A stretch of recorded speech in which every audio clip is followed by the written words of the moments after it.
Going live right now. Okay. Good.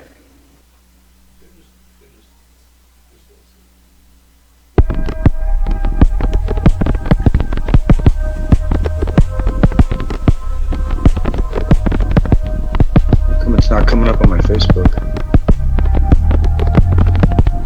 Weird.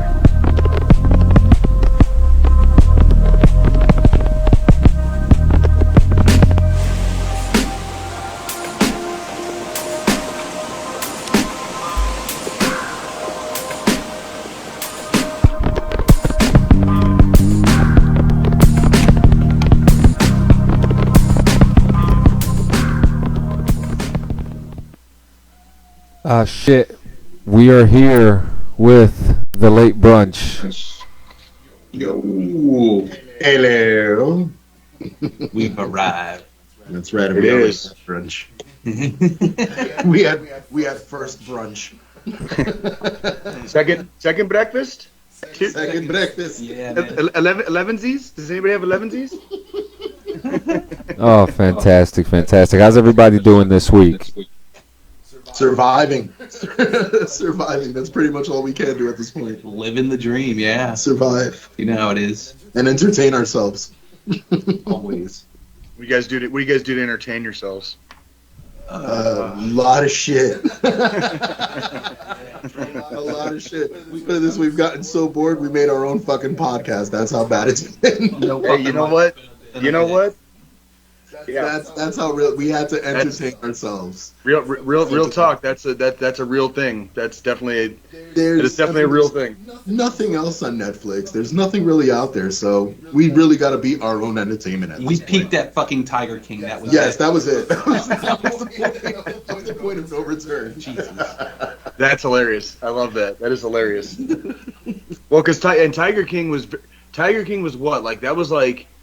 It kind of popped like right before Corona really got bad, but when everything shut down, it fucking exploded because everybody watched it then. Like, cause everybody was stuck. They had no fucking choice. And they're already watched everything else on Netflix. And they're watching Exotic Joe or Joe Exotic, whatever the fuck. He's like sitting there like he's like at a dude's fucking funeral talking about how his fucking nuts were like golden nuggets to that boy or some shit. It's like, wait, what?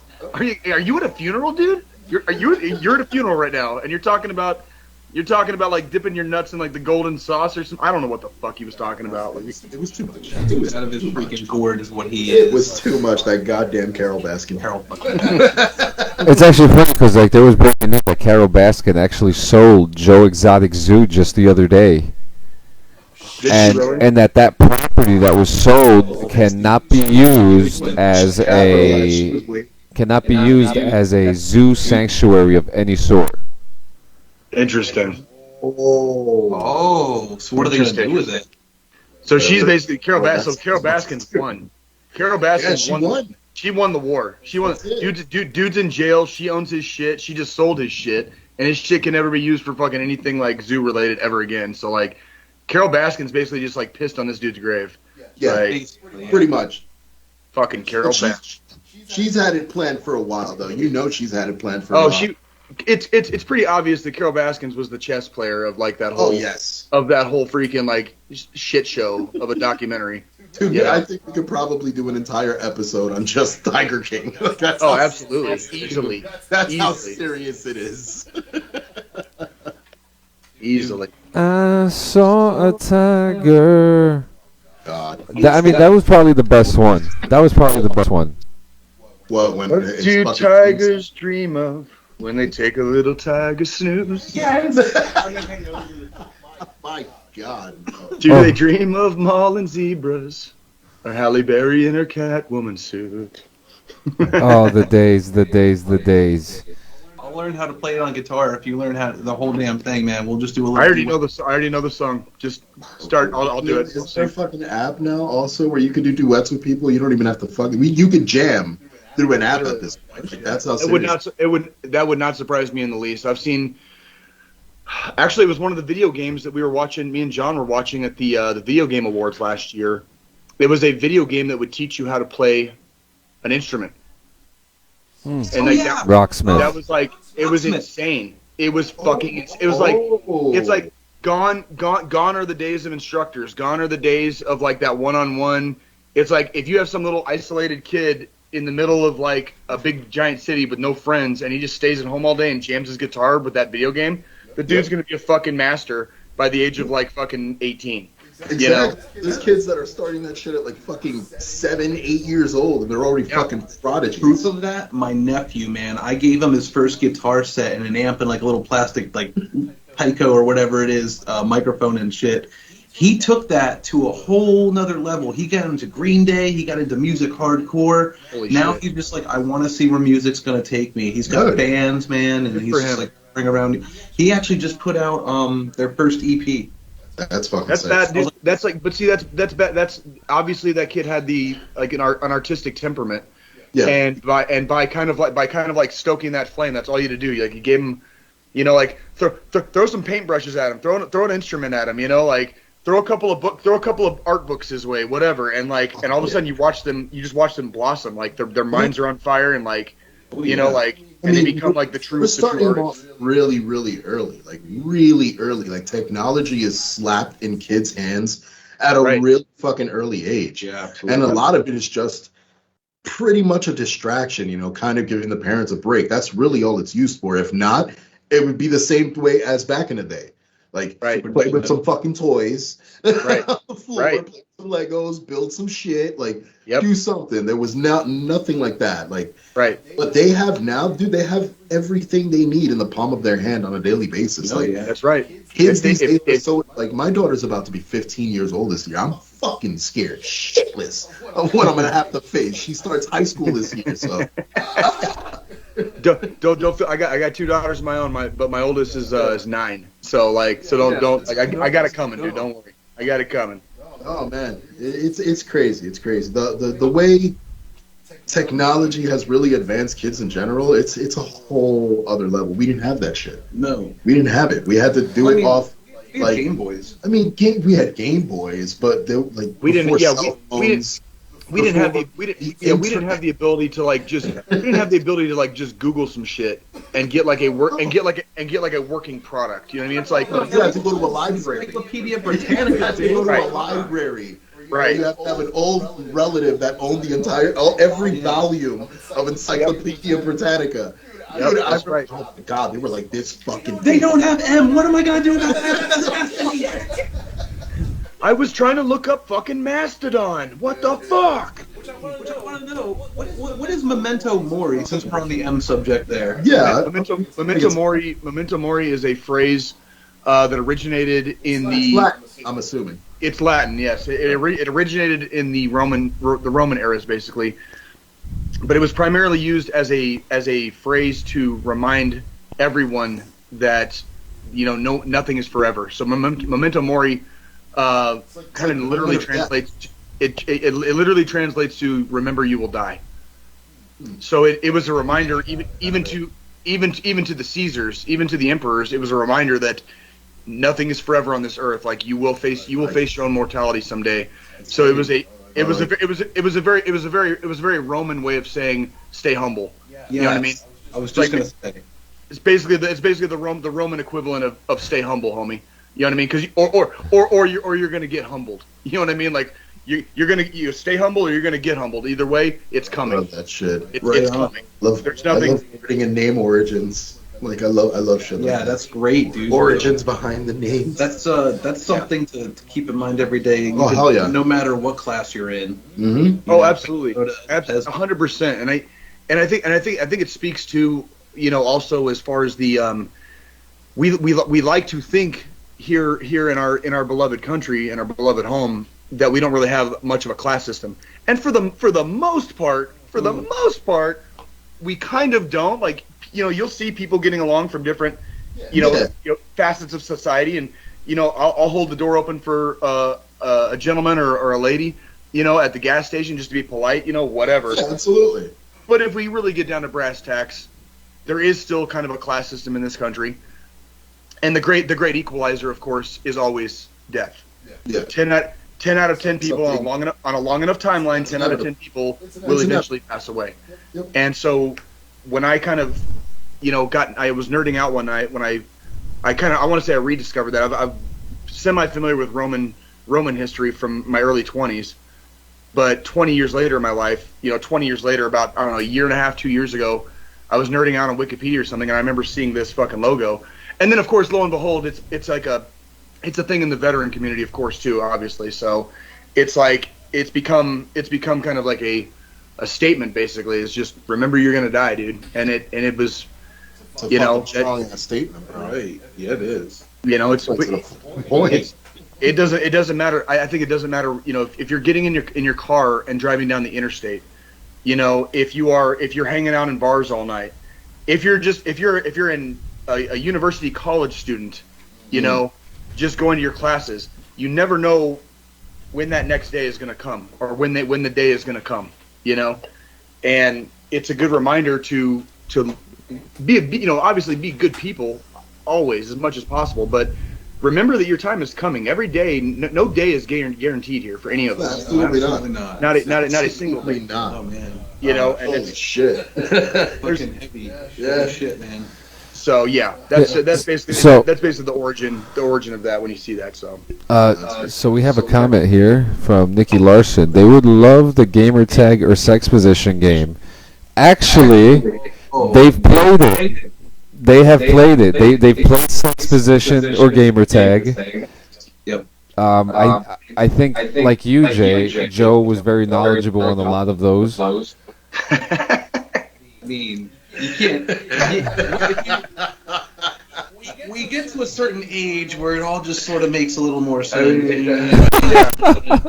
You start reading into things a little too deep, then you just know it ain't what it really is. Listen, I'm innocent-minded, so everything is a gamer tag to me. So, I call bullshit. I call bullshit on that immediately.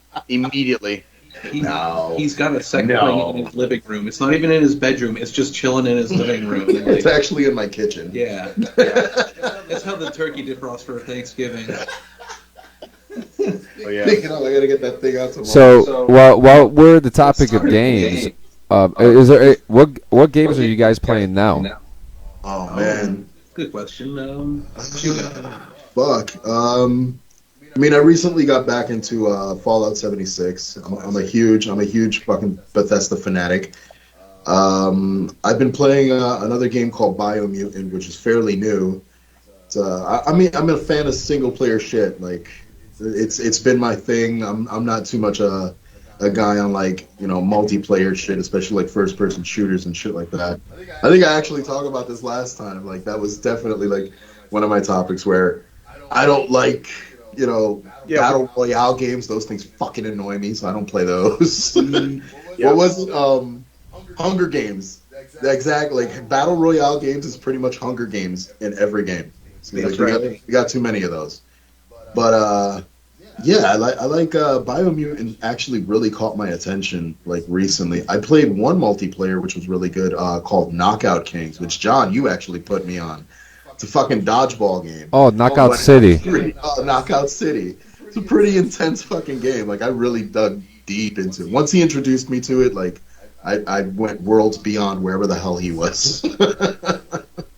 I had to. What about you? What are you gaming on? Oh man, well, I've always been more of a simulation and a driving car, cars and shit type of guy. So I got really into this new game. It's called SRX Racing Experience. Showed me that shit. It's put out by Ray Evernham, and if you don't know who he is, he's big in NASCAR. He's a big name in NASCAR and stuff. He was going for more of an experience, and it kind of tailored around what the IROC series used to be. But they have high horsepower cars, 750 horsepower cars on really small fucking tracks, like 1/3 of a mile, 3/5 of a mile, shit like that. Not even a full mile. So it's all about skill. All the cars are set up exactly the same. Nothing can be changed, and it's all about who's the better driver. And the game focuses more on your style and what you want to do with how you drive, and it's pretty fun. It's really fun. But I also play a lot of American Truck Simulator. That was my big. Well, you play with a big wheel though. That's what makes it so unique. I have a Thrustmaster TMX Pro 4-speed. Which fucking here's a little quip. Thrustmaster was actually one of my old fucking AOL screen names. The OG Thrustmaster. I was the original Thrustmaster. Got you. I was gonna say the U was an X Taserface or something. No, it wasn't Taserface. I was gonna say I never really had the honor of being given the nickname Thrustmaster because 30 seconds just doesn't do anything for anybody. So, it wasn't even for that. Thrustmaster was more for like throttle and it was more gaming. I was actually just gonna ask, like for the NASCAR game specifically, like do you have a wheel for that one or do you play with a controller? Because I imagine having to physically compete against other human drivers basically on these little tracks in like a simulated NASCAR. John's got the wheel right. He's holding it up right now. So okay. You can get this fairly cheap. It's like, well, I say cheap, but they're going for under $300 for the wheel and the pedal set. Fairly cheap. Hey bro, I'm getting out of the army, man. I'm probably gonna be robbing an armored car like within. Like, if you do, let me know. I got your back. I'm still you're paying that for what? 10 years. If you rob a bank, about 5. I'm still looking for the driver. I need the explosives guy. And I need the dude who sits in the corner and just makes smart ass comments the whole time. Oh, gotcha, Gio. You're on the crew. You son of a bitch. You're in. I'm the guy that loses doubt in the planet first, and then later on is like, it all came together. I can't believe it. Like I knew it was gonna happen. Yeah, I told you guys it was gonna happen. It was gonna work. Never dumb guys. Duh. Now, one thing that I've always been curious about is okay. So yesterday, I actually had the pleasure to play American Truck Simulator with the wheel. I actually felt like I was driving, despite the fact I actually tipped the truck over. He fucking tipped that bitch right over. You can see it. He's got a 32-inch curved widescreen monitor there, and it's just like the field of view is forever. You get the whole windshield of the truck. So I don't know what the hell he was doing and how he did it, but he just got engulfed in the fucking scenery and just he let himself go. Yeah. So while we're in the topic of games, real quick, I just want to say I got a chance to play the Riders Republic open and closed beta, just the same fucking beta, and the game. It's if you're into sports games like SSX Tricky, a whole bunch of stuff like that. There was snowboarding, skiing, bike riding. Air gliding, paraplaning, and then you had like a little snowmobile as well. So it's a pretty open world game, and you're pretty much riding around doing all these sports. I really don't know how else to explain it. You're doing challenges, you're doing a whole bunch of other different stuff that pertains to the sports and stunts and tricks. I really enjoyed it. The game comes out in November, so. I'm working, buddy. As always, whether you're in New Jersey or in Pennsylvania. Familia. Family comes with. Yes. So we. I don't even know where to start. There's a couple things going on. An Xbox fridge. What? Wait. What? There is a Xbox fridge coming out holiday of this year. Put it up on the whiteboard. Oh, fuck, wrong show. Wrong show.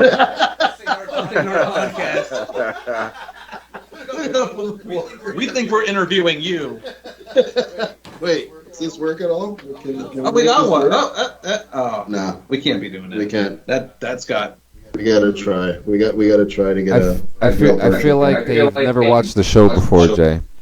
I've watched this show religiously since I started watching it like 4 episodes ago. So. Oh no, I've watched the show. I've been in those comments like crazy. No, but what's interesting here is that Gio, this is your second time coming on the show, and a lot has changed since then. Yeah, absolutely, a lot has changed. So let's hear it, man.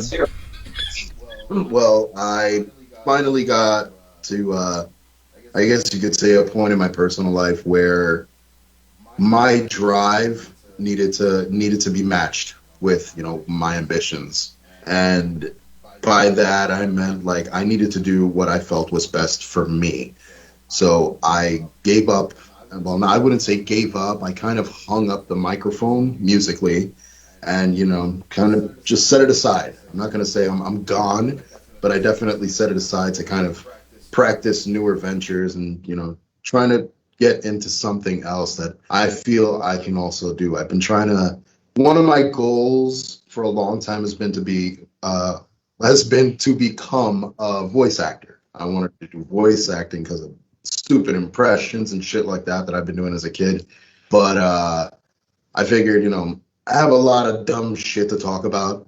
I met somebody else that John fucking introduced me to Joe, and we talk about a lot of dumb shit. So just nonstop. We decided, fuck it. It's if we were to make a show out of it, it would probably entertain somebody. Like, I don't care how many people it is, as long as it entertains somebody, I've accomplished something. You know what I mean? I made somebody fucking smile, regardless of whatever stupidity that's thrown on fucking camera. And, that's really, for me, that's self-rewarding. Like, personally, it's self-rewarding for me. Like, that's really the goal. If anything comes out of it, fuck it. Then fine, I'll ride that wave. But other than that, I'm just looking to really entertain people, keep people happy. Like, pretty much how I would like to be. As often as fucking possible. So do you speak into the music? As of right now, yeah, I guess you could say I'm like in hardcore musical hibernation, just so I could put a lot of my focus on, my the podcast and, over my next move. I'm really trying to evolve and advance to what I feel is the next stage of my life. Like, I've written so many chapters in my life with bands and jobs and all this other shit, and I think it's time to try something new. I've never been somebody to really ride the hamster wheel for too long. Like, once it becomes too repetitive, I need to hop the fuck off. So that's pretty much where I get it. Like, I need to feel progression. If I don't feel progression, I don't feel the drive for it. Right. I can hear you there. I gotta fix this thing. My damn phone fell because my. But yeah, like, as far as music coming back, maybe we'll see. Only time will tell. Hey guys. That's morning, buddy. Hey Joe, I see you. What are you drinking on there, dude? What are you drinking on there? This is the. I'll give you see if I get a close up. Oh, Yingling. Light, dude, or light lager. Light Yingling, the beer of our people. Dude, you guys don't understand like how cherished Yingling is in like out west, because we don't get it. So anybody that's no, it does not get sold west of. They actually just screwed that. If I wanted to start drinking it, no, it's only just come down south recently in the past maybe 10 years. Yeah, they just recently started expanding west of the Mississippi River, but it was literally like you could be in St. Louis, Missouri, and there is no Yingling to be found, and you drive like 30 miles. You drive like 30 miles into Illinois, and there's Yingling.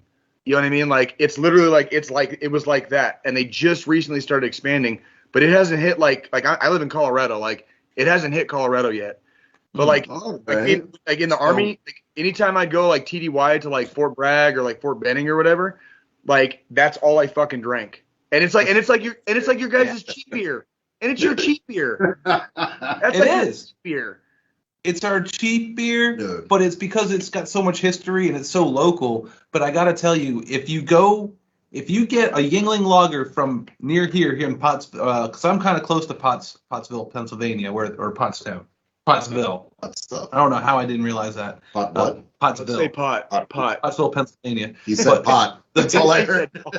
If you have a lager from Pottsville, Pennsylvania, it will taste different than a lager that you can get down in, say, like Fort Benning, Georgia. Oh, I wonder why. The minerals in the water are completely different. So interesting little side story about Fort Benning and me and Yingling is when I went to ALC. So when I was a buck sergeant getting ready to pick up staff sergeant, I had to go to ALC, right? So I went to Fort Benning for 45 days to this school, and where our schoolhouse was and where we were barracked, where our barracks were, was right next to like the airborne towers. And so we would go to the airborne shopette, and I'm telling you guys, for 45 days straight, the minimum amount of Yingling I drank for 45 days straight, I would get 3 tall cans of Yingling, and it was for $4.10. So basically I got the equivalent of a 6-pack for $4.10. You can't go wrong.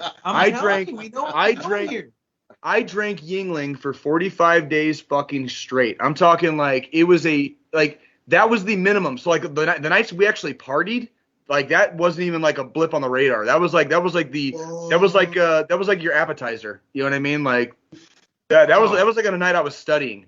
I'd still drink like 3 tall cans of fucking Yingling when I was studying. You know what I mean? Like I can't do the heavy anymore, so we had to switch to light because it just the mud butt and the mud butt, the mud butt that you get from that, man, an all day affair, and it was just terrible. It didn't matter what you were eating; it just was sludge coming out. So shit. Terrible.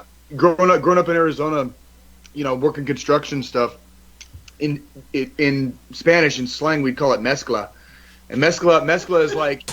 It basically just means mud, you know what I mean? It's mud, but like it's like when you're sitting there like in the porta shitter at a construction site, and you're just like, oh my god, last night, what the fuck, it's just fucking mud, like Gio, you poor bastard. Whenever I do decide to drink, which is only on like special occasion, I like lager. Like I'm a fan of lager. Like I like IPAs. I'm a huge fan of IPAs and shit like that. Like.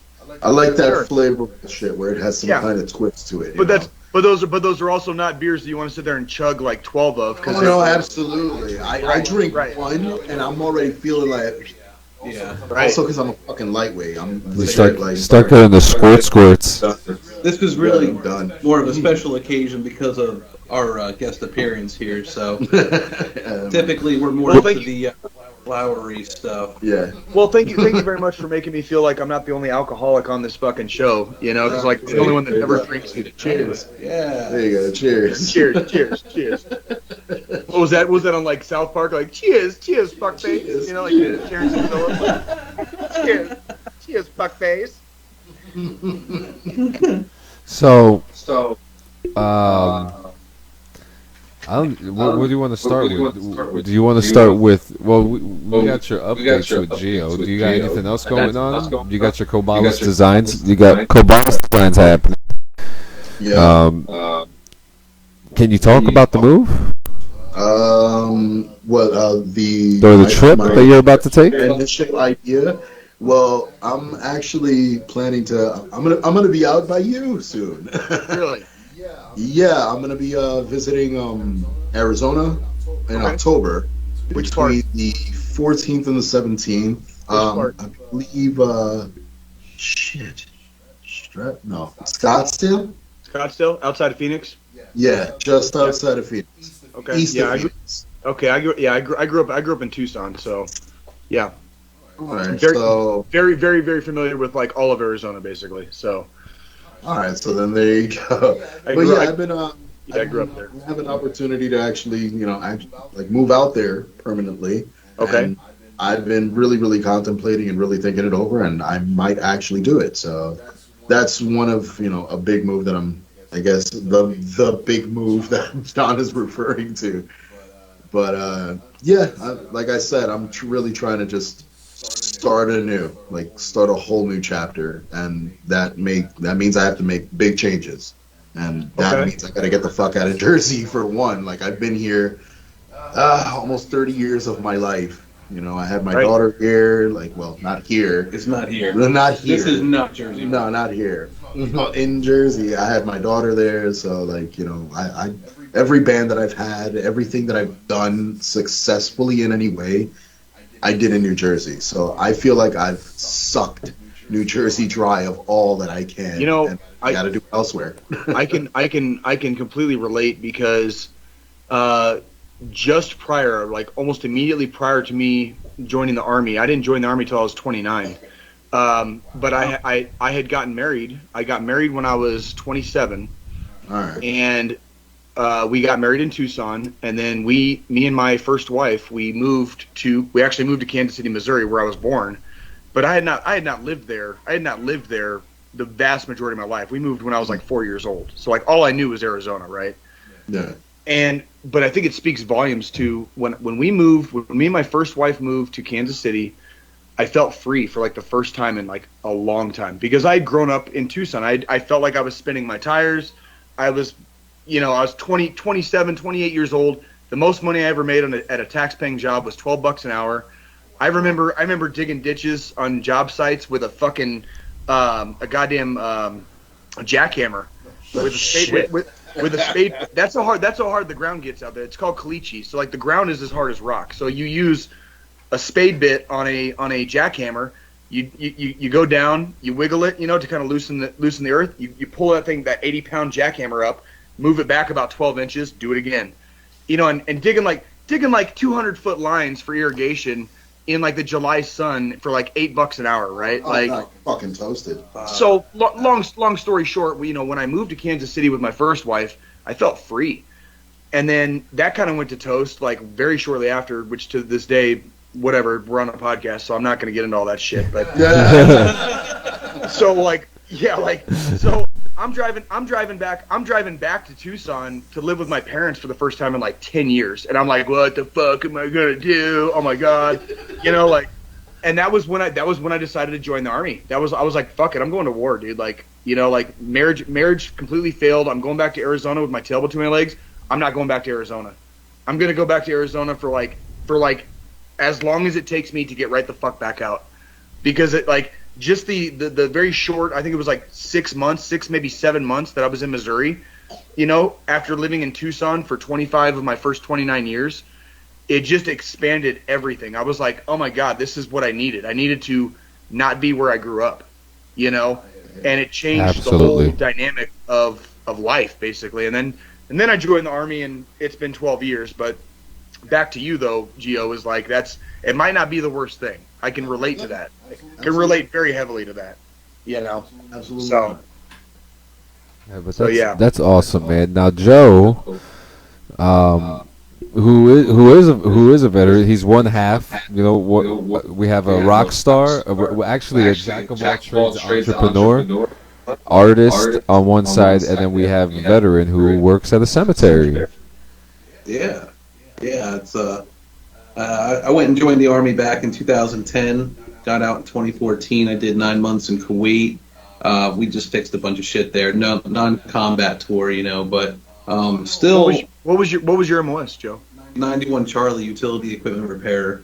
Where did you go to basic training? I went to basic training at the South Carolina? Jackson. Jackson. I'm sorry, man. I smoke so much weed, Jay. I forget my fucking name. It's okay, bro. No, the reason I asked is because the reason I asked is because I also joined in 2010, and I started my career as a mechanic. So my original MOS is 91 Lima. So I was an Alpha 360th. Okay, so I went to Leonard Wood. So. I was at Leonard Wood for basic and Leonard Wood for AIT. I'm assuming you went to Fort.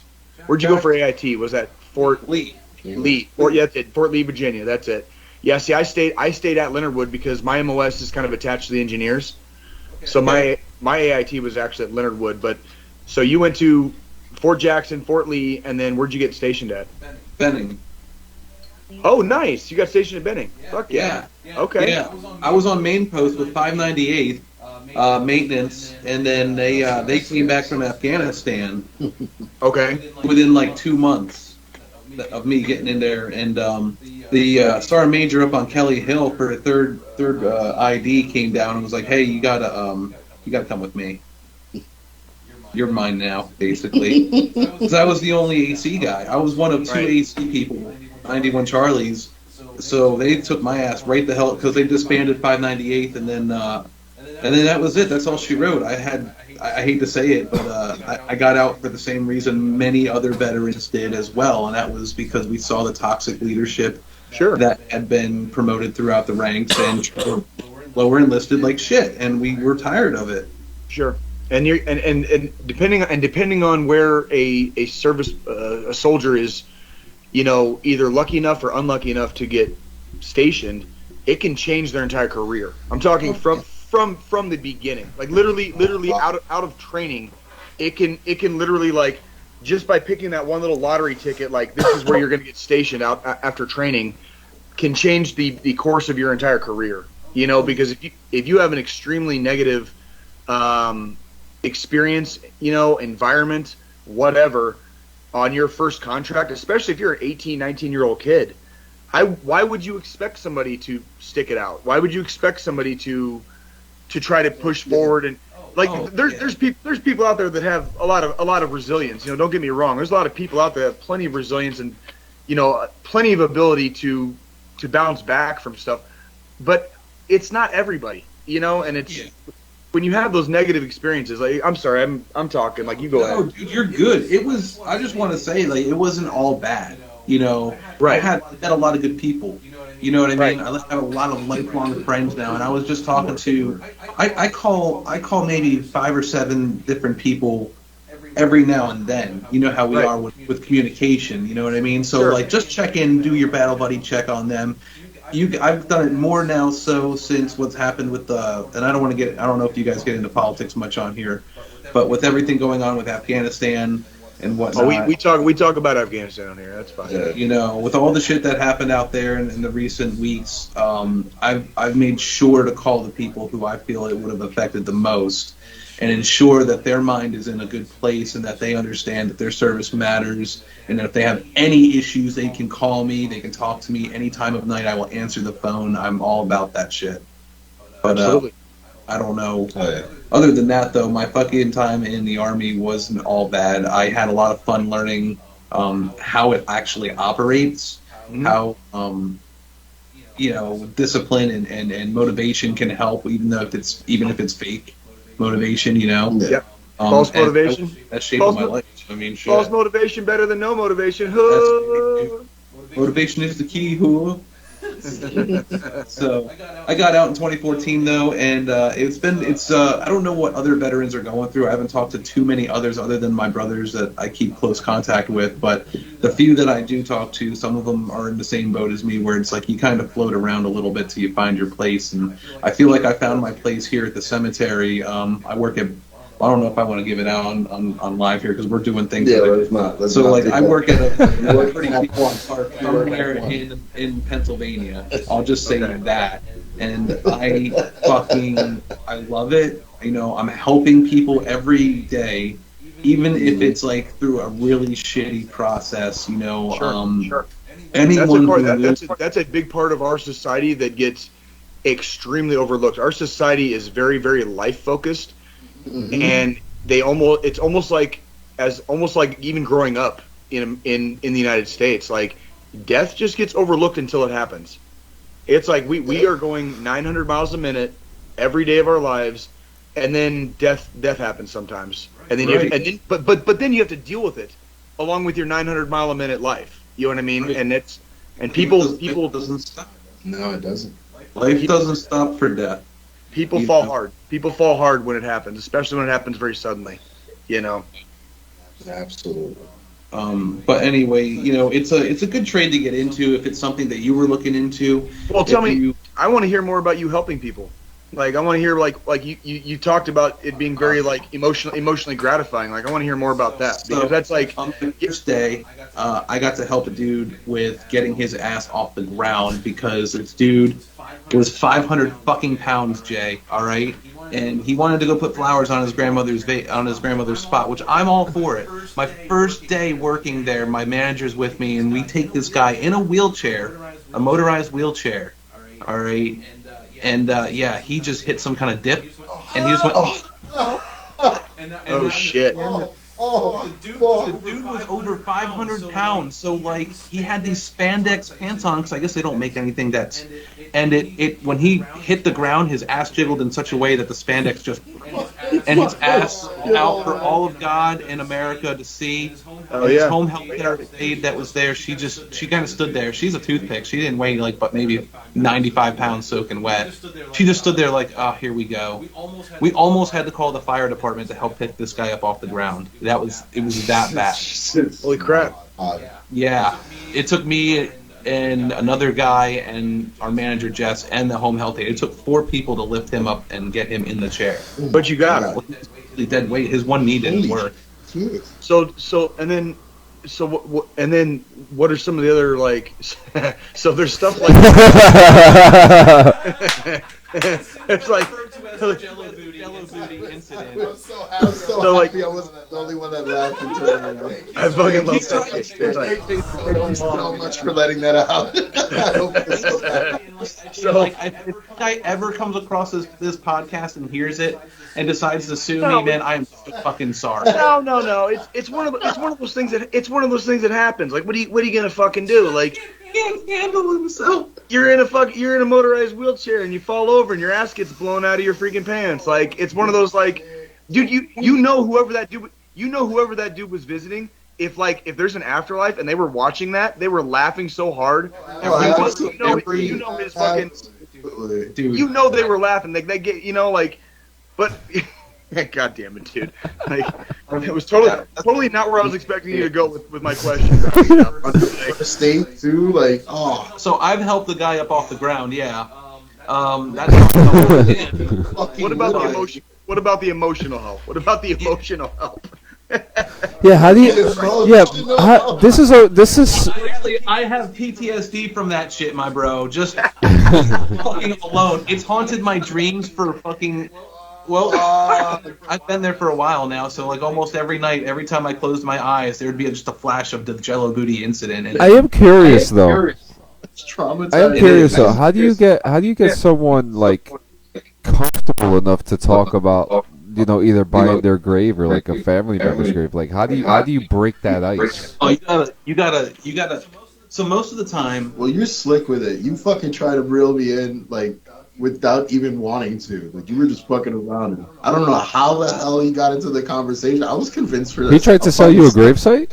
Yo, are you kidding me? Yo, you sounded very convincing. I already have one. I already have a gravesite. So. I walked on it. You did. Yeah, John's been there. John's seen it. Hold on. Wait. Where is it? Here we go. It's outside of Kansas City, Missouri. It's in I guess the zip code it would probably count as the town of Buckner. But there's this little old country church on top of a hill, and like the majority of a lot of my immediate family and then generationally going backwards are buried in that cemetery. And so when my grandpa on my dad's side passed away a few years ago, he owned 3 plots in that cemetery. Okay. So one of those plots he gave to me. Wow. And then that's the specific plot that he gave me is immediately next to him. So where he's buried right now, I will be buried right next to him. What about your wife? I'm no longer married. I'm twice divorced. I have a beautiful and wonderful girlfriend right now. That was the young lady that texted or that messaged us earlier on Facebook. That was Nikki. Okay.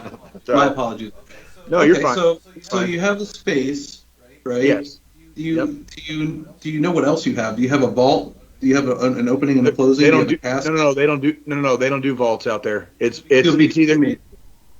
It's all in ground. It's not going to be in a vault. It's like all in ground. This cemetery have to have an outside burial container.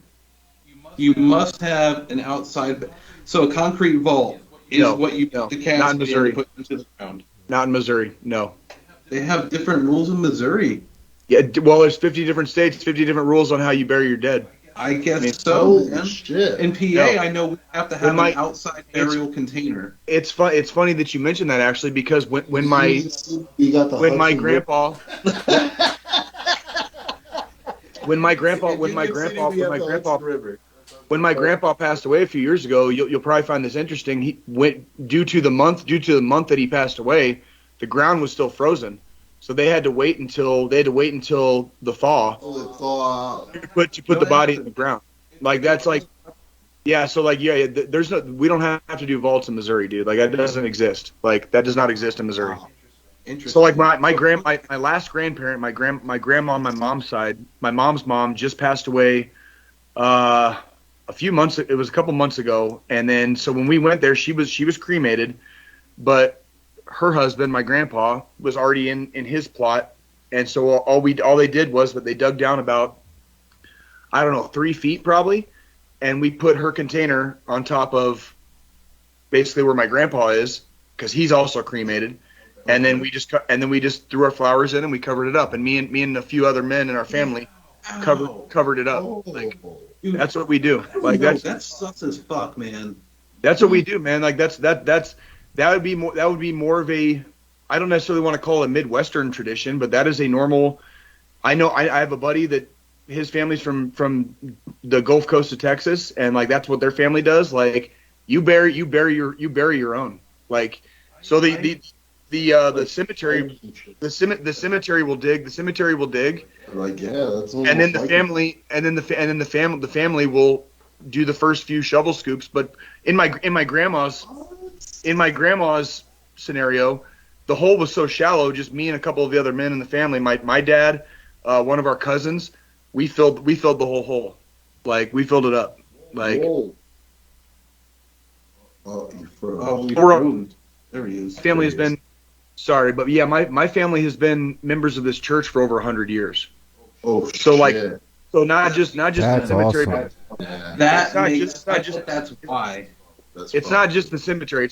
It's attached to this little church, and so like that's the area outside of Kansas City, Missouri, that my family generationally going back is from. So like it's all interwoven and very tight knit, type shit, and like that is a norm. That is a norm in our world. Like when somebody in the family goes down to die, like you bury them. You know what I mean? Like you put the last pieces of dirt on them. Like that's your job. Like the next generation, or the surviving generation, buries their own, and you keep moving fucking forward. That's it. Like, do you guys use backhoes, or do you just, are all the holes hand dug? No. There's no. In some of the bigger cemeteries, and even in that cemetery, they will use a backhoe. But some of those cemeteries are so tightly packed, you can't get a backhoe in there. So you could get like, a lot of it has to be hand dug, because some of these cemeteries are old. Some of them are built on hill. There's shale. There's a lot of shale out there. Shale sucks, dude. Shale fucking sucks, dude. So you're talking. There are the newer cemeteries. Yes, you'll have backhoes, and depending on where a plot is located, if it's alongside a road, yes, obviously you can use a backhoe. Right. But if you're like 3 rows back, and they're all so tightly packed, like you're not gonna get a backhoe in there without fucking up like 10 gravestones. You know what I mean? Like so you dig that bitch. You dig down to the sod level, and you roll the sod off, and then you've got your fucking dirt, and then you just fucking start digging straight down. That's how you dig it. That's how you would dig it in Missouri, like Missouri, Illinois, Indiana, parts of Ohio. A little bit farther, Ohio, or not Ohio, excuse me, Iowa to the north. Iowa to the north, Nebraska, that little pocket of the country, that's kind of how all that ground is out there in the plains. That's how all the ground is. Right. You really only have to worry about shale. Digging the fucking tectonic plates, dude. Digging is not that hard. Digging is not that hard in Missouri. It's time consuming. That's all it is. That's all it is time consuming. Like digging in Arizona is fuck digging in Arizona. Period. How about that? You need a backhoe every time. You know what I mean? Like every fucking time, because it'll take you fucking 3 days to dig a hole like that in Arizona.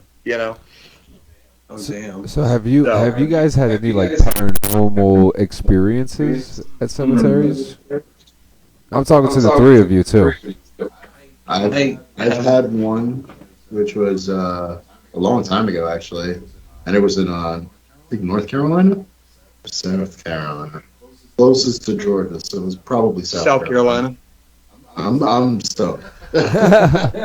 But yeah, we took a video camera to this place, and we were actually there to just fucking blaze. The people that were hosting us, I guess, drove us up to this little semi, and we were kind of talking about it prior, and I had this video camera because I was just visiting down there. I was with my sister, one of her friends, and I think these two fucking guys, one guy, or whatever the fuck it was. But when we went into the cemetery, I was basically just walking by and just recording the pathway as I was walking, using the light to kind of guide me to wherever the fuck I was going. As I'm going through the cemetery, I'm actually filming like plots and shit. Like, I'm just looking at all the shapes of the tombstone, just being a fucking kid. We record all this shit. A bunch of other shit happens. It freaks my sister out. So we decide to fucking leave and go back home. So I was like, I'm gonna go fucking check out if I caught anything on cameras. And she's all freaking. Wait, hold on. What was the shit that was freaking your sister out? Well, all right. So on our way back to the car, because my sister and her friend were in the car rolling another blunt. So they said that they heard something running at full speed towards the side of the car, and they were screaming their fucking head off. I'm talking about they were screaming bloody murder, and they saw us come up off the hill because so they knew you were. Yeah, so they knew you guys weren't. They knew you guys weren't anywhere near them. Yeah, but they heard up the hill in the cemetery because that's what I wanted to go see. And my sister's fucking freaking out, screaming. We heard the scream and walked back to the car. When we walked back to the car, they're there fucking holding the door closed and shit, and we're like, okay, so I guess we're getting the fuck out of here. And they're like, let's go. We gotta get the fuck out. All right, bet. So we all left. When we got to the house, I decided to check the footage. Like, I wanted to see what the path was, whatever the fuck I caught. When I went to look at the footage, it didn't let me see anything. The tape just was blank. Mind you, I recorded. Like, I could tell I recorded because the light I was using to fucking guide me along. And right. I'm talking about an old camcorder where the that light only comes up. That light would only come on if you were recording. If you were so it recorded, but nothing was caught on footage. It was just blank, absolutely blank. Like he didn't want me to record whatever the fuck was there. That's like some fucking Jodie. That's like some Jodie Foster like contact shit. It's like, yeah. There was. We didn't really get much, but there was totally 19 hours of static. She wasn't lying. She was gone for 19 hours. Okay, roger that. What about you, Joe? You ever have some creepy ass shit? Happened to me in the cemetery. The other thing that's happened to me, wasn't really creepy. I was just fucked up on acid with two of my friends, and it was very stupid. That was about it. That's your own fault. That is your own fault. That's my own fault. It was self-inflicted. It may or may not have actually happened. Yeah, I don't think it happened though. I can't really speak on that good a trip. I can't speak on any experiences I've had at the cemetery other than when I first started as a sales guy. I was taking a piss in the one bathroom and I heard someone go in my ear, so that kind of freaked me out. But nothing has happened. Nothing like that's happened since, but I've had experiences in other places, other things.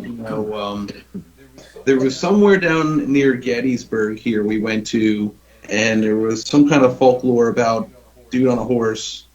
We get to this one gate where you can go into this park or some shit, and got out, and all we heard was clop, clop, clop, clop, clop, clop, clop, clop, clop, clop, like walking around the car. And I was like, oh. And I was like, we gotta go now, we gotta go. Like, that's too much. I can't deal with it. I was younger, I didn't know what I was dealing with, but now I'm all into paranormal shit. I go with ghost shit all the time. Nothing, absolutely fucking nothing. I have always. It's not accurate for shit. Right. I have always been fascinated with the kind of I don't know if you'd call it the echoes in time theory of paranormal activity, where it's basically just. it's basically just there was such an immense amount of energy kind of dispersed at one time that it just repeats. Basically, it's basically like watching an echo in time. Basically, like you're watching something. What's that? Limestone holds energy like that, and that's the kind of shit that'll happen where it's on like a loop, and it'll happen on like a certain date or at a certain time each night. You know, and I want to clarify too that I'm extremely like agnostic, whereas like I don't necessarily believe or disbelieve anything, but I more follow the more scientific method of like what I can see, what I can do, what I can prove in any given moment. Exactly. I'll tell you what, check out on our podcast here. Actually, we actually got some really good footage on our podcast from his sister, and you should definitely check out the 2 clips. That's kind of what I was prefacing is basically like I've had experiences in my life that I don't necessarily have the capability of explaining outright. Yeah. You know, and that's one of the stories is when I lived in, you know, growing up in Arizona, growing up in Tucson. And this is in my early adulthood. This would be like I was into my 20s at this point. And I was also sober at the time. So I didn't have the excuse of like we had just gone to the bar or whatever. You know, like I was sober for about not quite 3.5 years in the middle of my 20s, like completely sober. So me and a buddy of mine went to this old cemetery down a road it used to be kind of outside of Tucson. It's now part of Tucson basically, but it was way out in the desert, and it was a cemetery, just like an old Western cemetery, like for like, you know, people that lived out there, but going back all the way to like basically the Wild West days. Mm-hmm. And me and my friend, we used to go to the cemetery and chill out, and this is at night, and we would just, it's very peaceful out there, so we would just kind of go there and walk around and bullshit, because, you know, we would take a drive, and it would take 20 or 30 minutes to drive there, and then we'd chill out there for a little bit, and we'd drive home, and that was our night, you know, whatever. Okay. So this one night, we go there, and we go through kind of like the entrance gate, and of course, there's nobody out there. It's dead silent. It's a desert at night, you know. It's dead silent, you know. And we didn't make it past the opening, like the opening of the gate, before it was just like something was a little off. Now this is me and my to understand the story, I guess, is me and my friend were very no fucks given at all times. You know what I mean? So it's like, okay, we're fucking scared. Well, guess what? We're just gonna go towards that thing that's making us scared anyways. Yeah. Fuck it. You know, YOLO, right? Like, so we still walked around the cemetery. Rambo. We walked around the cemetery. Nothing really major to report, other than that feeling of unease just kind of didn't go away.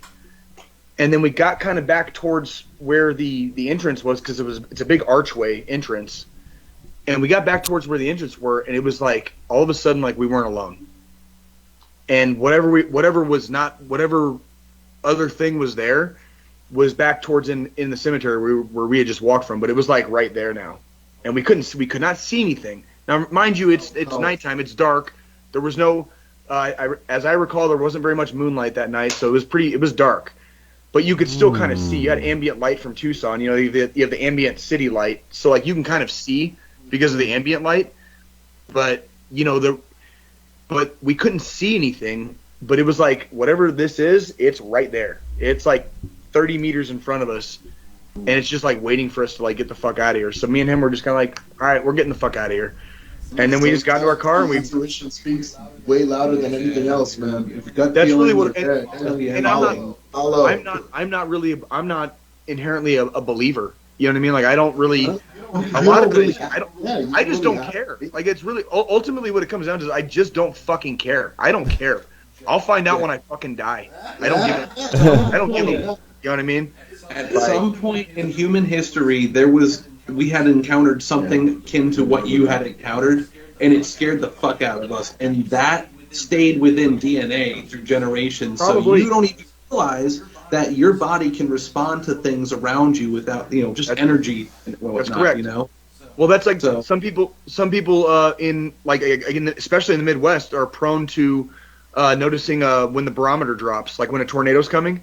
Oh yeah. Like The skies. Yeah, I didn't even think about that. The skies gonna be clear, but rain out here. I got a headache from that shit now. You know. That fucking barometer fucking drops, dude, and all of a sudden it's like, you don't. You're like, okay, everything looks okay. What the fuck? Why am I freaking out right now? You know what I mean? Like that's pretty much what it is. I mean, it was a gut feeling. It was a feeling more than anything. We didn't see shit. It was a feeling more than anything. But that was the only time cemeteries have never scared me. Like I could spend the night in a cemetery like without fucking blinking. It wouldn't bother me one bit. You know what I mean? But at the same time, like I can't necessarily, or I don't necessarily have the knowledge to explain feelings that I get. You know, when the chemistry in my brain starts firing off, and it makes my body feel a certain way when I'm in a certain moment, I don't have the explanation for all of that. So I'm not going to pretend to. You know.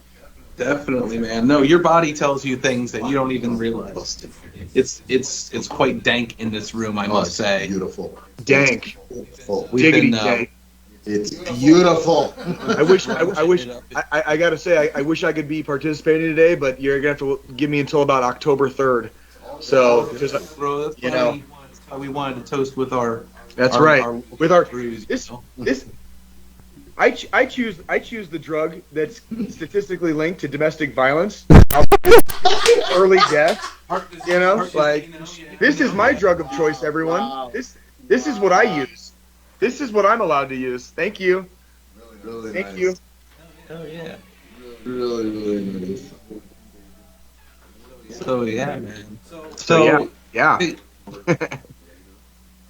Basically, man, working at the cemetery, it's not a bad gig because we know we like to use the line about insurance. You know, like we all have insurance. We all have either car insurance, home insurance, renter's insurance, life insurance, what have you. Something that's going to protect you from something that could happen. You could get in a car accident. You could have a fire in your house. You could, you know, potentially get hurt and need to use your health insurance.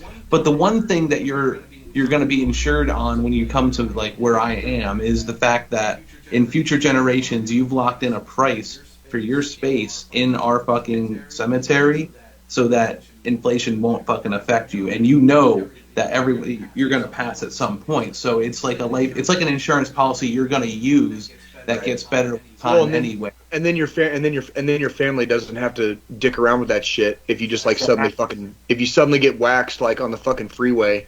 You know what I mean? Your family, you know, he was only 35. He had so much left to, you know, it's like, yeah, no shit. He was only 35. You know, like, yeah, but you know what? Like, but now your family doesn't have to do the fucking, like, find the fucking hole you get fucking put in part. You know what I mean? Like, so, you know, not to sound crude about it, but that's pretty much what it comes down to. I mean, the truth is the truth, you know? Yeah, no, that is.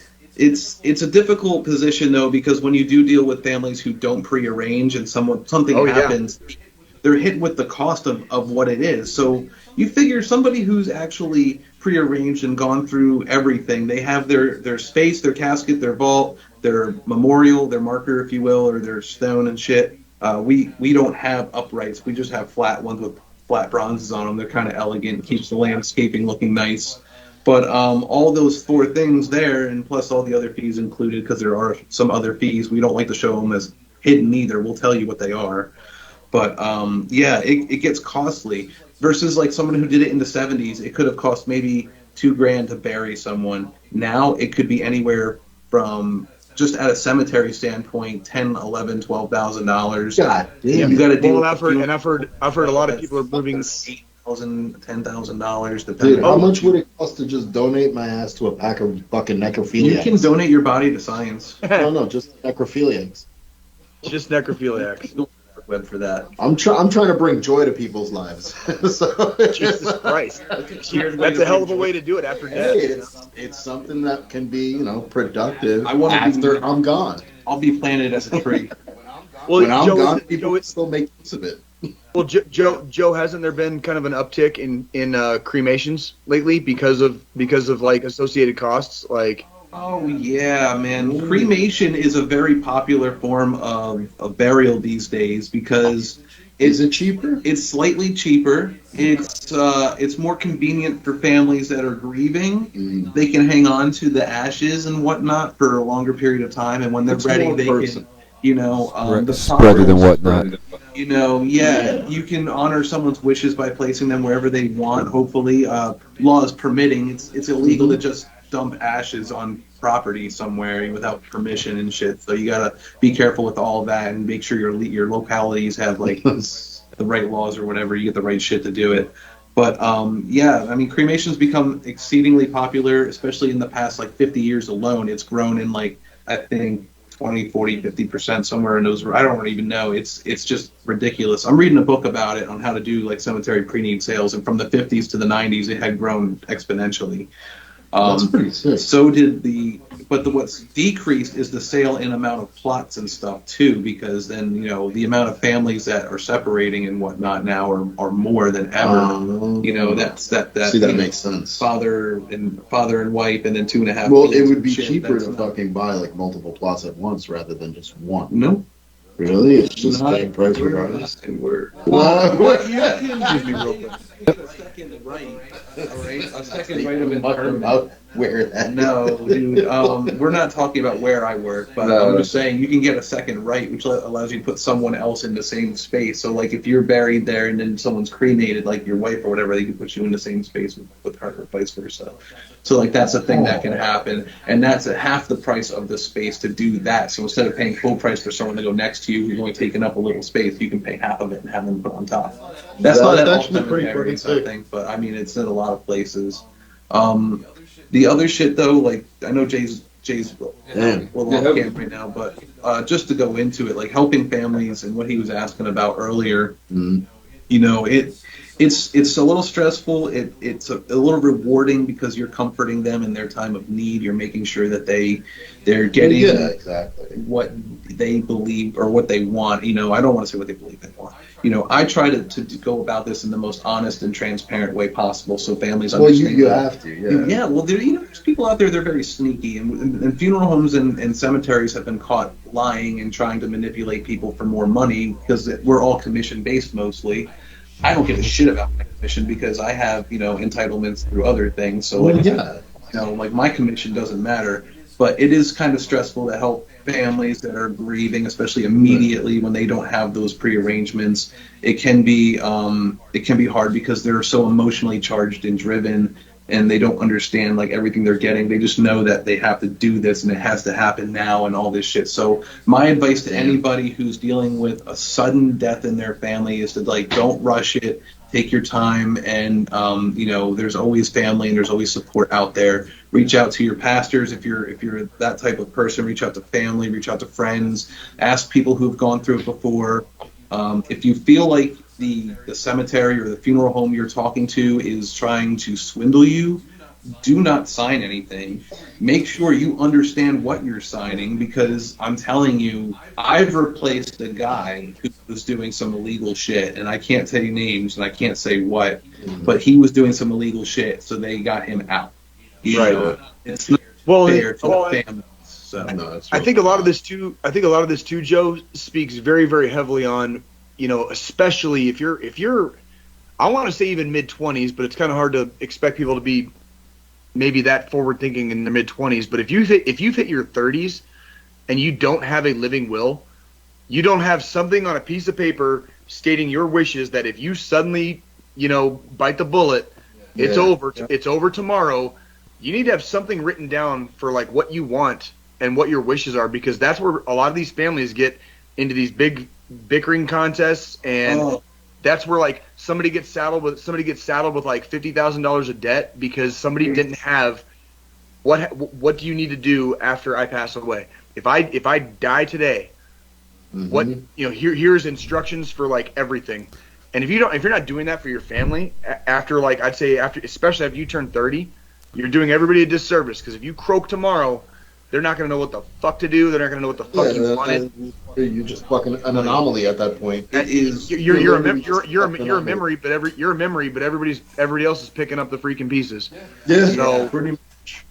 You know, so do your families a favor and write up a living will. You know, it's called a living will, which means it's a will that you wrote when you were still alive, basically. Like, This is your wishes. It's your last will, yeah. It's your last will and testament. That's so many people get confused by what they have to do about that. You don't need to go to a lawyer to have a living will. No, absolutely not. If you talk to at a cemetery, they have paperwork that you most likely can just use and take to a notary public and have them witness and seal it. And that's your word. It's $5-6 for the stamp and a signature, you know? You could do the same thing with the That's actually real good to know, because actually good advice, Jay. I appreciate that, because documented. You could do it through your email, like send it from you to another person. Make sure there's multiple copies, so it's there, stamped, dated. Everybody knows. Yeah. Yeah. Technology. And like I was just saying, I appreciate that advice from Jay, because I should actually probably start working on mine too. You know. Well, it's one of you're right, John, and that's one of those things that a lot of people don't think about. I remember before I went to Afghanistan on my first deployment, that's like we had to make a living will. That was part of the now again at the time I was 30 years I was already 30 years old, so for me it was like no big deal. I wrote down what I wanted in there and everything was fine. You got to imagine some of the guys were like 18, 19, 20 years old. Yeah, doing they don't know what the fuck they're gonna be. Like thinking about like these guys. My PS5 stays with me. These guys should have been pulling bongs and doing coke off strippers' asses in college, and they're going to Afghanistan writing a fucking will. You know what I mean? Like they should have been doing so many other things in their life, but now they're 20 years old writing a fucking will. You know what I mean? Like in case they don't come back.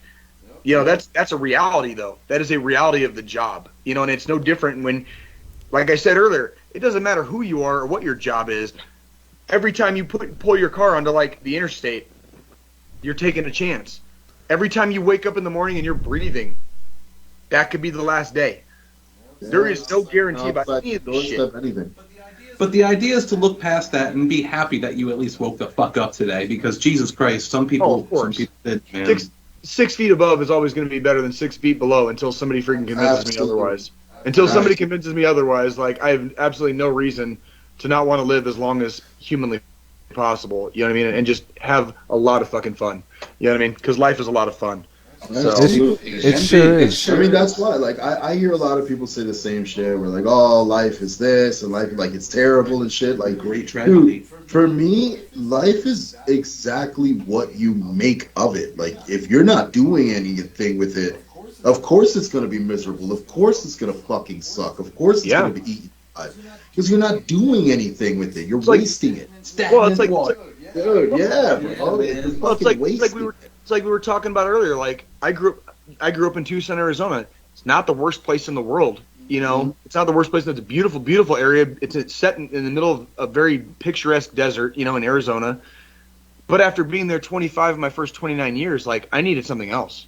Yeah. I was spinning my tires, so like it was time to move on. You know what I mean? And otherwise, I would have turned into that miserable fucking bastard that just hates fucking life and everything fucking sucks. And there's that one fucking bane of everyone's existence: regret. I hate that so much, regret. Having to feel regret for me is like that's the word. I don't do feeling. Yeah, I don't do regret. I don't do regret. That's exactly why I hate it so much. Like that's exactly why I jump head first into the deep end every time, because I'm just like, fuck it. Like, life is too fucking short, man. I've already seen it too many times. Like, I don't have time to fuck around. Like, you know, like we all have seasons in life where we might not feel the best, we might not be at our best, whatever. Those seasons come and those seasons go. There's also seasons where like everything is fucking amazing. Every day is a goddamn adventure. Life is fun. You remembered what it was like to be a fucking kid for a minute again. You know what I mean? Remember that, like that, like when you remember when you can hit a point in adulthood where even for a fucking day, even for a single day, you remember what it was like to be a kid. There is no comparison to that. That freedom, like that's here, like the book I was fucking gonna fucking plug. God damn it, right there, freedom, fucking freedom. You know, like that's freedom. That's true freedom. You know, like that's actual freedom. You know, like that's what freedom really actually is being able to live your life in such a way that you are fucking happy. Finding that happiness, finding that thing that makes you happy. Who's the author of that book, Jay? Say again, dude. Who's the author? The author of that book is Sebastian. It's pronounced Younger, but it's spelled with a J, so it's Junger. But it's Sebastian Younger, and he was the author of a book called War, which was a companion piece to the documentaries Restrepo and Korengal. Him and his partner Tim Hetherington did Restrepo and all that. So, but he wrote a book called War, which is a companion piece to that. He wrote a follow-up book to War called Tribe, which came out a few years ago, which I highly recommend to anybody. But this book, Freedom, is the bookend. It's basically it's the bookend to the trilogy, basically, that started with War, and it's a very, very interesting book.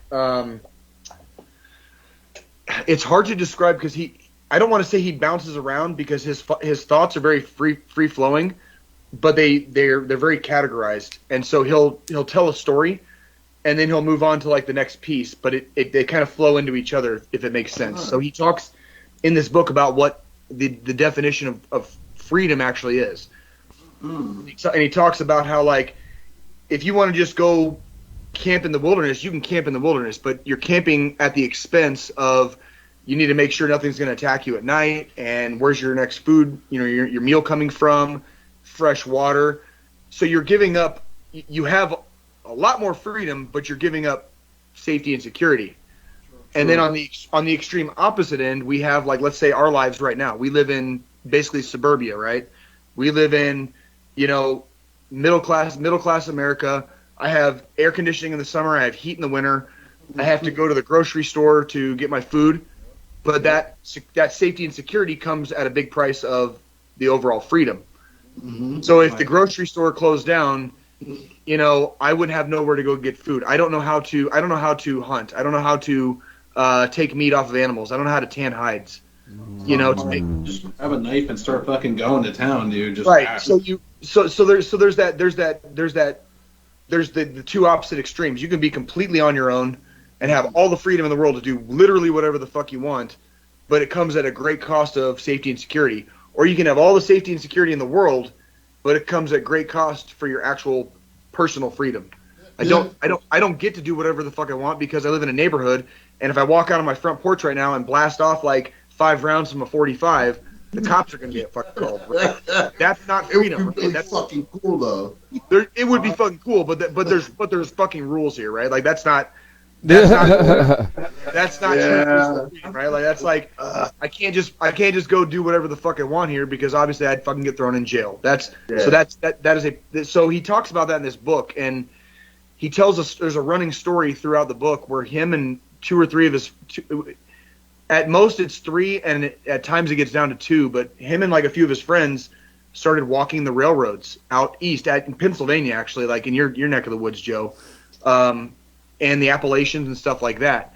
And part of this book is about the fact that, like, first off, you're not even supposed to walk the rail lines. It's illegal. Like, I want to make that known on this podcast. It is illegal to walk rail lines. You're not allowed to do that. Like, so don't, if you're watching this podcast, don't get any bright ideas because you will get the cops called on you and you'll be, the railroad infrastructure in our country is very heavily protected. Don't fuck with it. Seriously. Police looks like the MPs almost, man. Like they're serious. They will. Engineers on rail lines will if they see like a group of people like too close to the rails, like they will call you in, and you will get. And they talk about that in that book where they had to like run and hide, and they were sleeping outside every night, while they're basically just living like homeless people is what they were doing. But he did that kind of as a cathartic exercise, like the guy that he made Restrepo with, Tim Wetherington. God damn it! Hang on a second. I want to make sure I'm getting this guy's name right.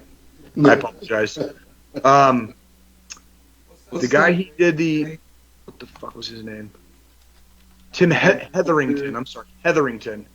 So Tim Hetherington, the guy that he made Restrepo with, actually passed away in 2011 in Syria. So when the Syrian civil war kicked off, Tim Hetherington got killed as he was reporting and covering the Syrian civil war. He was actually hit and got killed. So this is a few years after that, and him and a few of his other friends are basically just living like homeless people and just really discovering America and what freedom means and And this book was a book. This book is a bookend to War and Tribe, his other two books, basically, that deal with, war and the veteran community and a lot of stuff. And I thought it was really, especially this week, I thought it was very astute almost that I kind of dove into this book specifically this week with everything that's been happening in Afghanistan. We talked on last week's podcast. The big talk was the people falling off the planes, trying to escape. Oh, and then this week we had the suicide attacks at Kabul International Airport, and we lost a lot of Marines, and we lost a Navy corpsman, and we lost a U.S. Army soldier in that attack. And it's one of those things where I put it up on my Facebook, but I posted a picture on my Facebook of their caskets in the back of the Air Force plane, basically getting ready to come home. And I said on my Facebook post, like, this is the final cost of serving in the military. That is the final cost. Like, you smoked your last cigarette, you drank your last beer, you had your last laugh. When that happens, it's always final. Sometimes in the Army, depending on how long you stay in, it might not seem like it happens very often at all. And other times it seems like it happens all the time. Where you start getting almost used to it, if that makes sense, which is a terrible thing to get used to, but you get used to hearing about people passing away.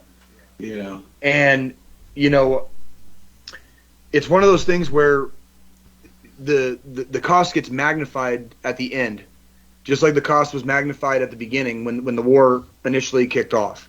Yeah. The cost was magnified at the beginning, and the cost is magnified again at the end.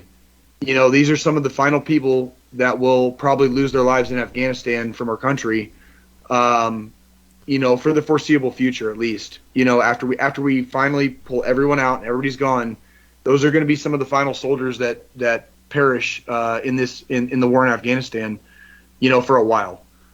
And it really kind of shines a light on how, I guess, jaded we get, and how cynical we get, and how when the news is the same every day for 20 years, you almost forget that you're even in a war.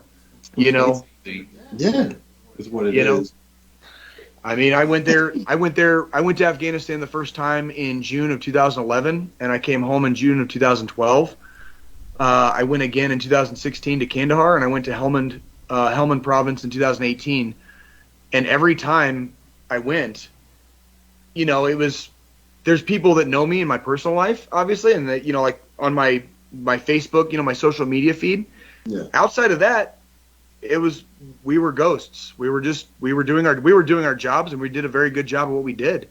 But it was like for the rest of the world just keeps moving along, and the world keeps turning. For the people of Afghanistan, for the last 40 years, they've had foreign occupation, starting with the Soviet Union. When the Soviets pulled out, they had a big civil war. The Taliban kind of came out on top. You still have the Northern Alliance. September 11th happened a few years after that, and then we've been there for the last 20 years. And now that we're leaving, the Northern Alliance is trying to like reform and come back. So we're looking at another possible civil war. And even this attack at the airport this week was not by the Taliban or the Northern Alliance. It was by fucking ISIS-K, which is a completely different fucking group. So it's like, imagine living in Afghanistan. Like, we talk about our lives here in the United States. Imagine living in Afghanistan for the last 40 years. I turned 40 in January. I was a baby almost 2 years after Afghanistan was invaded by the Soviet Union. Yeah. And I'm 40. So like that country, that area of the world, has been at constant odds, my entire lifetime. And I've spent 2.5 years of my life there. That puts a lot into perspective. Yeah, that's crazy how long it's been. Yeah. Dude, Yeah. I've spent literally 2.5 years of my life there. I've lived in Afghanistan for 2.5 years of my life. And that's a fucking fly on the wall. That's a drop in the ocean of actually living there, like being an Afghan. You know what I mean? Like, go ahead. I'm sorry. I'm ranting. Given all that's being said on this, I mean, we've been in there for 20 years training them, trying to get them built up so they can defend themselves. And I only have one thing to say about the entire situation at this point, aside from the pullout, because we all know that was a fucking botched foobar fuck up. Is that those who sacrifice security for freedom deserve neither. Yeah. They literally they just laid down. They said, you know what, never mind. Sure, let it happen. You know, president ran off to wherever the hell he ran off to, man, of Afghanistan. He ran off, like, took all the money with him, all the gold and shit. Like, he's just gone. Dude, it was bound to happen no matter what. If we would have done it the right way and pulled all of Americans out, civilians out, and everything first to help our allies get their people out, and then withdrew the military, then I still feel like this would have happened. We would have been hearing about, the Taliban took over, because China's in their ear, and I'm not trying to get all political here, but you know, basically China wanted what they wanted over there. Fuck China. Russia, I can't fucking believe what's happening in the world, but you know, we're just over here smoking weed, drinking beer, trying to feel like, you know, nothing. We're you abusing our? Yeah, we're definitely fucking coddled at this point. Our freedoms. We have left. I do want to interject just slightly that the son of the former leader of the Northern Alliance. This is pre 9/11, and this man is considered a national hero in Afghanistan. His name is Masood. His son has reformed the Northern Alliance, and there are Afghans that are willing to fight for their country. So there are, and they did like a call across the country, like come to the province of Panjshir and fight. Basically, like there are people there willing to fight for their country. Good. It's one of the and a lot of those guys that laid down their arms, it was not much different than in 2014 when we saw the rise of ISIS in Iraq.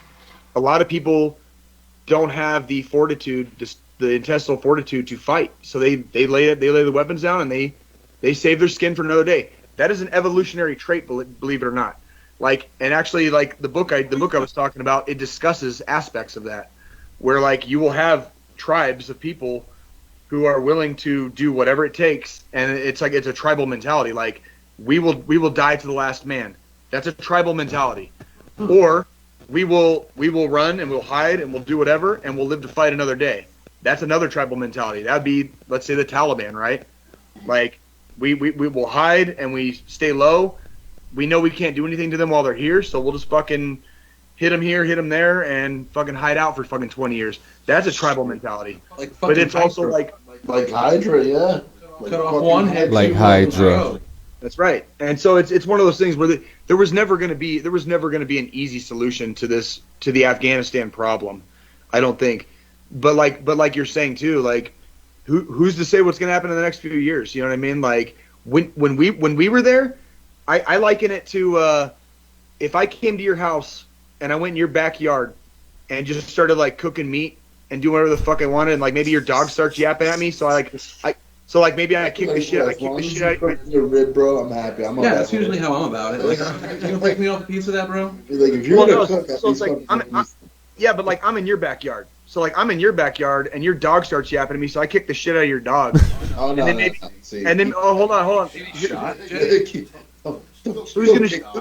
Who's gonna shoot me? I've been in your backyard for 20 years. Who's gonna shoot me? That's true. Who's gonna kick the shit out of me? I'm doing what the fuck I want in your backyard. You ain't fucking doing shit.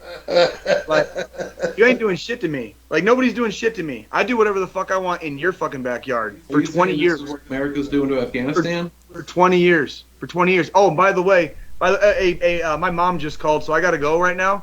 So I'm gonna leave you in your shitty backyard. And fucking, I'm gonna go home because my mom called me in. But just so you know, and this is a warning. This is a warning to everybody on this block. I just came here for 20 years and did whatever the fuck I wanted. Fuck off. Like, I'll be back. I'll be back, dude. I'll be back. Can do it again. Yeah. So that's foreign policy. That's foreign policy. Like, there's a statement to be made that like we can go to Vietnam and do whatever the fuck we want for 10 years. And you can say we lost the war all fucking day. But guess what? We did whatever the fuck we wanted for 10 years. Oh, Afghanistan, Iraq. We went there for fucking 20 years. And we did whatever the fuck we wanted. And nobody stopped us. That is a statement to the world. Like, if you want some, dude, like, we got it. We go on patrol looking for trouble.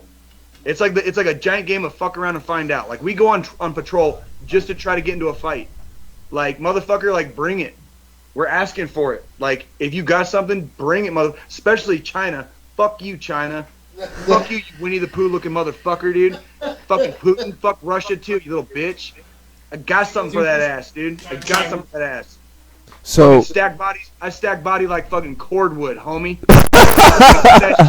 I'll use that shit like fucking sandbags. I don't give a fuck, dude. So we don't give a fuck, dude. Like, you guys didn't do shit. Here, man. It's all behind this. It really is. So okay, so this has been a really fun episode. But before we get to our final thought, we do need to talk about something before we get to the final thought. We got to know who you guys are. We got a nice taste of what you guys bring to the table. But what is the Late Brunch? It is whatever our little hearts desire, to be perfectly honest with you. We're just here to entertain as much as possible. We're here to talk about daily shit, the things that are relative, but, entertaining. At the same time, everybody critiques. Everybody has an opinion. And we kind of give, not just ourselves, but we give anyone who would want to, the platform to actually come on and really just speak the fuck up. Like, doesn't matter what the hell it is about, honestly. Yeah, there's no rhyme or reason to our topics of discussions. When we get into a show, it's basically just whatever conversations we probably would be having no matter what anyway. So then it just turns into what we figured could be entertainment for anyone else. Some of it is, borderline chaotic. A lot of it is, we definitely tiptoe across some barriers and shit, but it's all for entertainment purposes. Yeah. Like, I definitely want to make sure that that's put out there. Like, everything we do, say, and do on our podcast is all opinion based. Like, everybody has a fucking opinion. Yep. So that's the purpose of it. Is we have an opinion and we have the right to fucking express it. So we're gonna do that. And if anybody else feels exactly the same, come on. Come on down. Come on. We expect some big guests coming in the near future in some future episodes. Absolutely. We'll be dropping teasers throughout the next few weeks, clips of the visit here to Pennsylvania, some things that were recorded prior even. And then, of course, we have more shenanigans we intend to go through today while everyone's still here. So a lot more pictures, maybe some stuff going up on the social media pages, Instagram.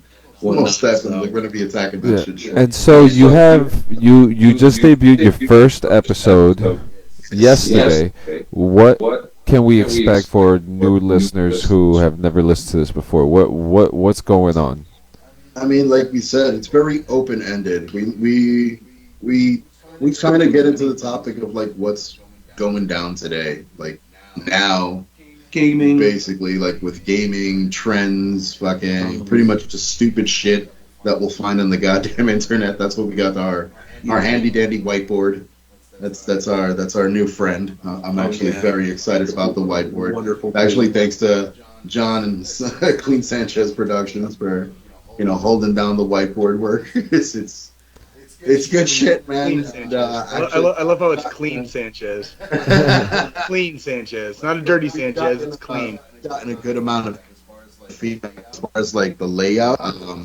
Like, it's very unique. It's a really unique layout, and I'm really happy with the turnout.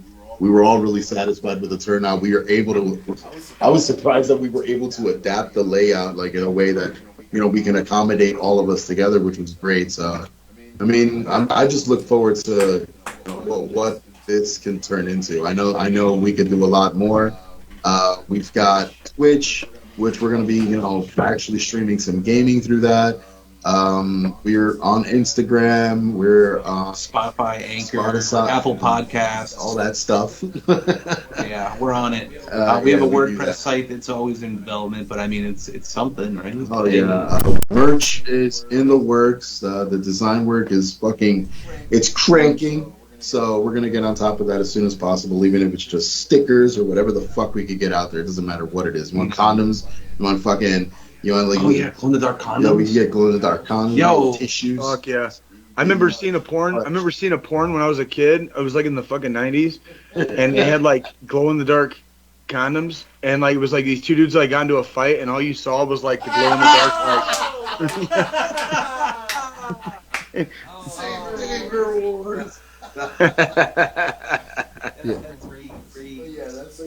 That's really the whole fucking I guess gist of the show. It's really open ended. It's just right to the brink of as far as I guess we can take it depending on the platform. There's possibly some raunch going on with it. You know, you never know if we're talking about. Yeah, we actually got something really big planned out in our first episode. We had John demolish a fucking triple stacked double cheeseburger. It was 3 double cheeseburgers from Burger King, but he took a couple of the fun pieces out. So we had who did? John did that? Yeah, John.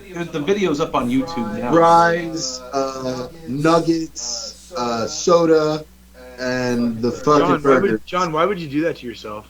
Well, to protect his ass. He hasn't shit right in like since then. But there was a bet that he could do it. How do you even know that? I know more about your body functions than you'll ever like. Come on, bro. You feel me in your mind, dude? Like just fucking penetrating. I haven't shit since being here. TJ, this is why on the show the glory hole is on that side. Right. Body. Right. That's why.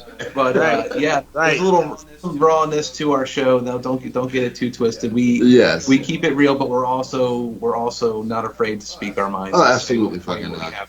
So a lot of things going on, but basically John was betting. He was betting me. Gio's mom has a chancleta, which is a flip flop. If you will. And I've never been hit with one. So we're going to possibly have a bit where I was going to get hit with a chancleta or beat by 1 or 2 Latina mothers to, go through the fact of what they went through as children. Exactly. And now, I've also seen that porn. But John to see if he ate all this food, if I was if he couldn't eat all the food, he would take Joe's place in the flip flop ass whoopings. I still lost. So John completed 7, so Joe still has to get the ass whooping. But my God, I'm the real winner because this poor dude hasn't shit in like 4 days. Yeah, that's pretty bad. It's pretty bad. I don't. First off, because we have to get to the final thought. I don't even know how you even assume that or know that at the same time. 2, I haven't even taken a shit since I've been here, especially almost yesterday. Since I haven't taken a shit since being here, and like yesterday, one of my kids took a dump, and like in the bathroom and left a fucking mess in there, and I had to clean the whole thing. It was so. I was in that bathroom for like maybe 15.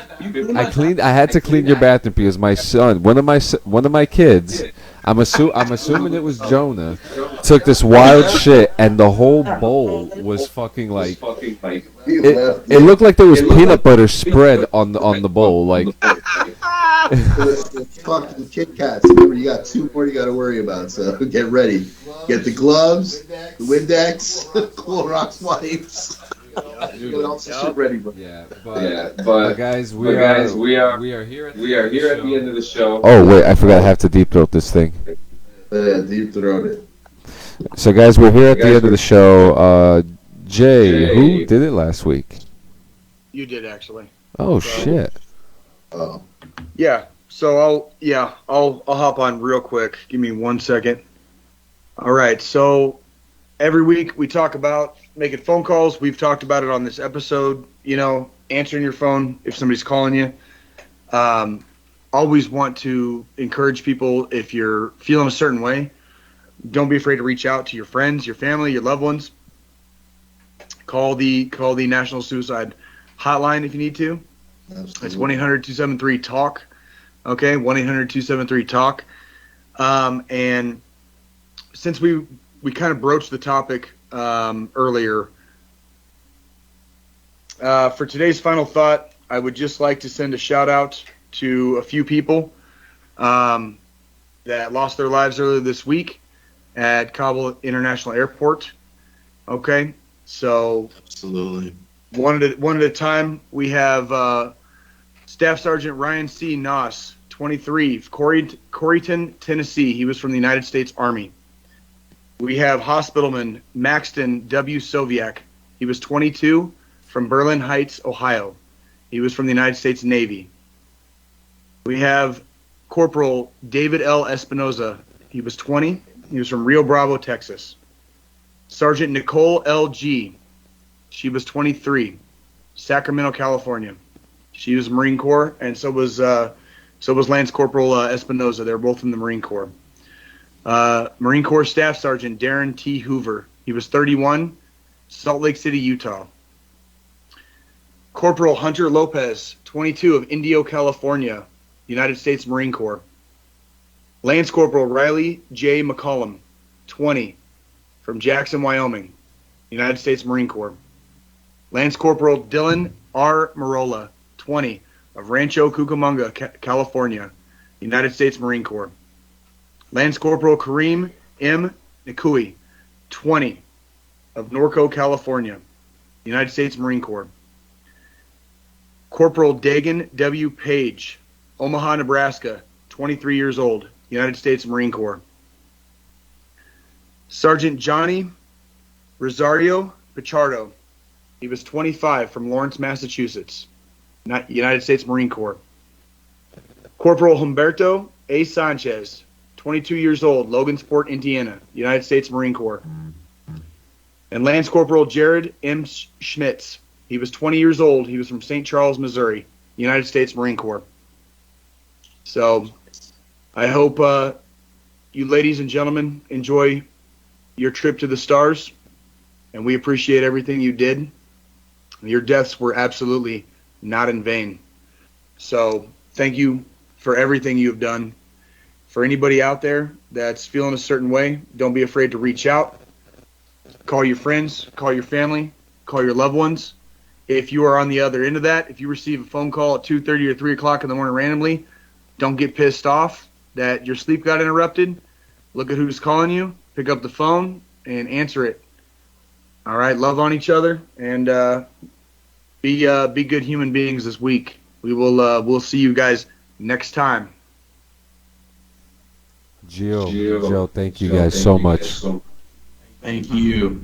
Thank you, guys.